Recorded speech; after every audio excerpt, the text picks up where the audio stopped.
नमस्कार, good morning, Radhe Radhe, Ramakrishna Hari. तर आता सकाळचे 5 वाजलेत आणि माझी किचनची अवस्था बघताय तुम्ही. सगळी भांडी, सगळा पसारा तसाच आहे. का ते मी पुढे सांगते.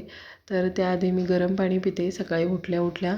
तर महिनाभर मी आता हे चालू केलेलं आहे. सकाळी उठल्यावर गरम पाणी प्यायचं. चहा मी सकाळचा बंद केलेला आहे आता. कारण वेट माझं खूपच वाढत आहे आता. त्यामुळे मग म्हटलं की आता आपण ट्राय करूया थोड्या गोष्टी. तर पाणी पिल्यानंतर फ्रेश झाले, ब्रश वगैरे केला आणि आधी हा पगाळा आवरायला घेतला सगळा किचनवरचा, भांडी वगैरे घासायला. हे सगळं मी रात्री असंच ठेवलं होतं. कधीच ठेवत नाही मी. रात्री क्लीन करूनच झोपते, म्हणजे सकाळी खूप छान वाटतं बघायला किचन. तर तब्येत खूपच बिघडलेली होती. मला उभा राहायची पण ताकद नव्हती. खूप अशक्तपणा आलेला होता, विकनेस आलेला होता आणि पाय पण खूप दुखत होते. त्यामुळे मी सगळी कामं अशीच ठेवली आणि झोपले, गोळ्या खाऊन वगैरे. कालच दवाखान्यातनं दाखवून आले आणि सगळी कामं अशीच ठेवली.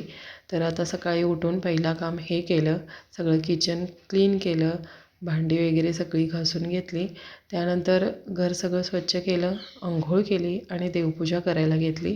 मस्त अशी देवपूजा केली आणि सकाळी उठल्या उठल्या माझं पहिलं काम देवपूजेच असतं अंघोळ झाल्यानंतर. तर आज तब्येत बरी नसली, सगळी कामं राहिली. ही कामं आपल्याला करावीच लागतात. जरी तब्येत बरी नसली तरी दुसऱ्या दिवशी का उठून होईना सगळी कामं करायला लागतातच, कितीही आजारी असलं तरी. तर त्यामुळे देवपूजेला पण उशीर झाला. तोपर्यंत विहान उठला आणि तो आता ब्रश करतो आहे स्वतःच्या हाताने.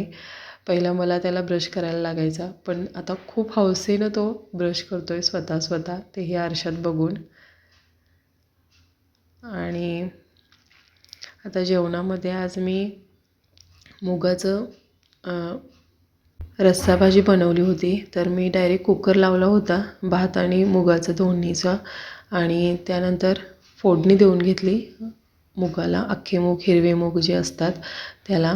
तर त्याची रस्सा भाजी बनवली होती आणि त्यातलं थोडंसं गळून काढलं होतं आणि थोडीशी भाजी बनवली होती विहानला डब्यासाठी. तर त्या साईडला मी ते ठेवलेली आहे. तर मस्त असं झालेलं आहे आणि विहान आता तयार झालेला आहे स्कूलला जाण्यासाठी. तर थोडं काम मी यांच्याकडे देते.